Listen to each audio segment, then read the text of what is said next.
दोस्तों आज हम नो वे अब 2024 में रिलीज हुई मूवी को एक्सप्लेन करने वाले हैं, जिसमें देखेंगे कि कैसे एक कमर्शियल प्लेन समुद्र के बीचों बीच डूब जाता है और उस प्लेन के चारों तरफ शार्क घूमती रहती हैं। तो देखेंगे कि कैसे उस प्लेन में बचे हुए लोग वहां से बाहर निकलते हैं। मूवी की शुरुआत होती है पॉलिटिशियन की एक बेटी एबा से, जो कि अपने बॉडीगार्ड के साथ एयरपोर्ट पर आई हुई थी। वह अपने बॉयफ्रेंड जेन और दोस्त कायल के साथ एक ट्रिप पर जा रही होती है और उन्हीं तीनों के साथ एवा का बॉडीगार्ड भी होता है। फिर हम अगले सीन में देखते हैं कि टिकट काउंसलर में एक छोटी बच्ची को देखते हैं, जो कि अपने दादा और दादी के साथ उसी प्लेन में जाती है। प्लेन में एक क्रू सबका स्वागत करता है। फ्लाइट काफी खाली होने की वजह से एवा और उसके साथी प्लेन के पीछे के साइड में चले जाते हैं, लेकिन एवा का बॉडीगार्ड अपने ही सीट पे बैठता है। जिसके बाद हम देखते हैं कि क्रू मेंबर इंस्ट्रक्शन फॉलो करने के लिए कह रहा था। वहीं कायल उसका बहुत मजाक उड़ाता है। जिसके बाद प्लेन टेक ऑफ कर जाता है। प्लेन में सब कुछ ठीक ठाक चल रहा था, लेकिन तभी हल्का सा टर्बुलेंस होना शुरू हो जाता है। सभी लोग घबरा जाते हैं। जिसके बाद फ्लाइट में अनाउंसमेंट होती है कि एक पक्षियों का झुंड प्लेन से टकराया था, इसी कारण से टर्बुलेंस हो रहा था, लेकिन अब सब कुछ ठीक है। सभी लोग राहत की सांस लेते हैं। जिसके बाद हम देखते हैं वह छोटी बच्ची प्लेन के एयर जेट को देख रही होती है। धीरे धीरे उसमें आग लगना शुरू हो जाती है। इसके बारे में यह छोटी लड़की अपनी नानी को बताती है। फिर से एक बार फ्लाइट में अनाउंसमेंट होती है, सभी अपना सीट बेल्ट बांध लें, और प्लेन का टर्बुलेंस बढ़ता जा रहा था। एवा का बॉडीगार्ड भी चौकन्ना हो जाता है, लेकिन तभी एयर जेट का एक मीटर निकल करके प्लेन से टकरा जाता है और प्लेन में एक बड़ा होल हो जाता है, जिसकी वजह से कई पैसेंजर्स वहां से गिर जाते हैं। वह होल धीरे धीरे बढ़ता ही जा रहा था। काफी पैसेंजर्स वहां से नीचे गिर गए। वह प्लेन समुद्र के ऊपर उड़ रहा था, जिसकी वजह से प्लेन क्रैश करते हुए समुद्र में चला जाता है। प्लेन समुद्र की गहराई में समा रहा होता है। तभी प्लेन का आगे का हिस्सा एक चट्टान से टकरा करके वहीं रुक जाता है, और अगर वह प्लेन उस चट्टान से हटा तो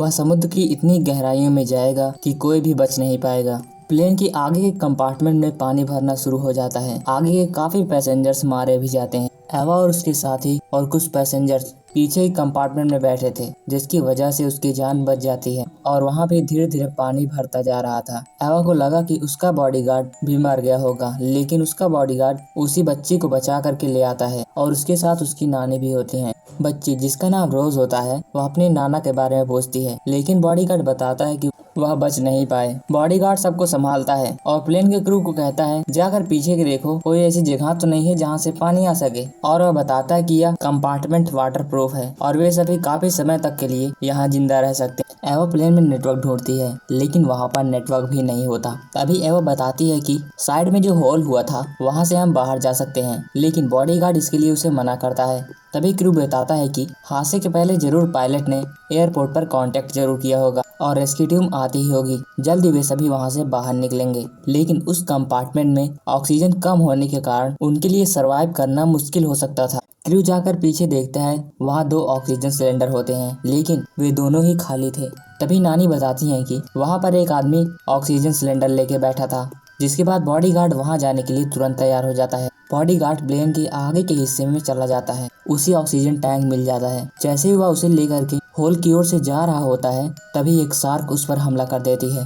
बॉडीगार्ड किसी तरह से अपना जान बचाता है। ऑक्सीजन सिलेंडर उनके पास पहुंचा देता है। बॉडीगार्ड एवा से सॉरी कहता है कि अब तुम्हें आगे खुद ही संभालना होगा। जिसके बाद वह शार्क उसे पानी के अंदर खींच लेती है। एवा और उसके साथी यह सब देख के डर जाते हैं और वे सभी प्लेन के और भी पीछे चले जाते हैं। वहाँ अजीब अजीब से डरावनी आवाजें आ रही थी और प्लेन के ऊपर से भी पानी गिरना शुरू हो गया था। इसी के साथ प्लेन भी धीरे धीरे आगे खसकता जा रहा था। प्लेन में काफी छोटी शार्क्स घुस गई थी और लाशों को अपना खाना बनाकर खा रहे थे। तभी रोज खिड़की की तरफ देख रही होती है। तभी एक बड़ी शार्क वहाँ से गुजरती है। इन सब से वे सभी काफी डर जाते हैं। ऊपर से भी शार्क का काफी हमला होता है, जिसकी वजह से प्लेन और भी खसक जाता है और गहराई की तरफ प्लेन का नोज झुक जाता है। अब उन सबको पता चल गया था कि वे सभी ज्यादा देर तक यहाँ सरवाइव नहीं कर सकेंगे। उन्हें प्लेन से बाहर निकलना होगा। लेकिन इस पर कायल कहता है, शार्क का क्या, जो कि चारों तरफ हमें खाने के लिए चक्कर लगा रहे। जिसके बाद रोजा बताती है कि शार्क को बबल्स पसंद नहीं है। तभी जेन कहता है, अगर हम इसको माने भी तो हमारे पास इतनी ऑक्सीजन नहीं कि हम ऊपर जा सकें। जिस पर रोज कहती है वह काफी समय तक अपनी सांसें रोक सकती है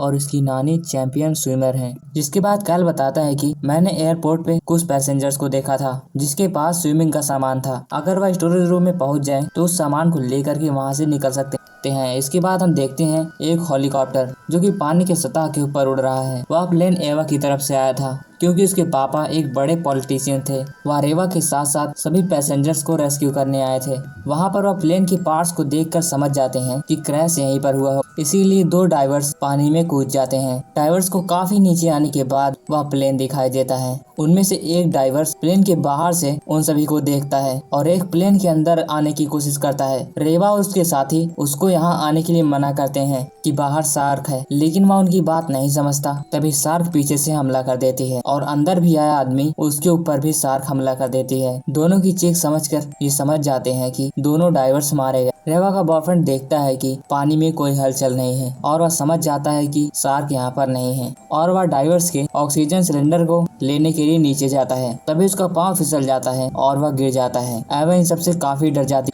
दरअसल वह मजाक कर रहा था और मजाक मजाक में सच में ही उसका पैर शार्क के मुंह में आ जाता है। कायल और रेवा उसे पकड़े रहते हैं और अपनी ओर लेके आते हैं। उसका पैर पूरी तरह से जख्मी हो चुका था, उसे काफी दर्द भी हो रहा था, जिसके बाद रोज की नानी उसके पैर में बेल्ट बांधती है। क्रू मेंबर बताता है कि स्टोरेज रूम का रास्ता यहाँ से जाता है। रेवा वहाँ से स्विमिंग का सामान लेने के लिए जाती है। वहाँ से वह सामान लेकर लौट ही रही होती है, तभी उसके ऊपर एक ऑक्टोपस हमला कर देता है। वह चिल्लाने लगती है, बाहर सभी लोग डर जाते हैं। प्लेन का क्रू डिसीजन लेता है कि वह रेवा को बचाने जाएगा, लेकिन जैसे वह जा ही रहा होता है तभी रेवा ऊपर आ जाती है, जिस बैग में 4 ड्राइविंग सूट और मास्क होता है। रेवा ऊपर आने के बाद यह भी देखती है कि उसका बॉयफ्रेंड वहाँ पर मरा पड़ा है। रेवा यह सब देख करके मायूस हो जाती है। वह प्लेन भी धीरे धीरे हिल रहा था, क्योंकि प्लेन का नोज टूट करके पानी की गहराई में जाने वाला है। एवा वहाँ से निकलने की पूरी तैयारी कर लेती है। सभी अपने अपने ड्राइविंग सूट मास्क लगा लेते हैं, लेकिन रोज की नानी वहीं रुकती हैं, क्योंकि वह कहती हैं, मैं पूरे ग्रुप को स्लो कर दूंगी, जिससे कि तुम सब खतरे में आ सकते हो।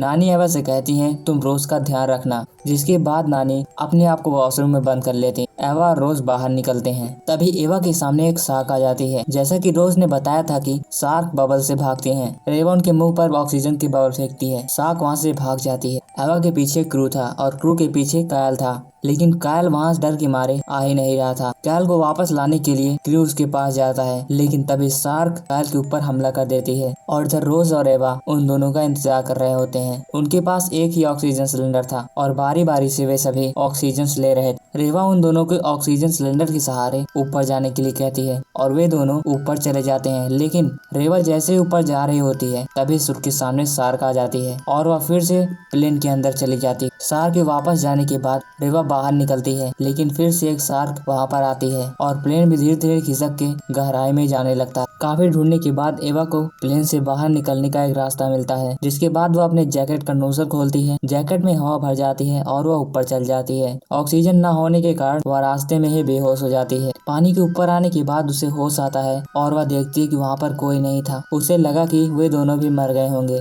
तभी ऊपर से हेलीकॉप्टर से रेवा को रेस्क्यू कर लिया जाता है। ऊपर जाने के बाद पता चलता है कि रोज और क्रू अब भी जिंदा हैं। उनको भी रेस्क्यू कर लिया गया था, जिसके बाद हेलीकॉप्टर वहां से चला जाता है और यह मूवी यहीं पर खत्म हो जाती है।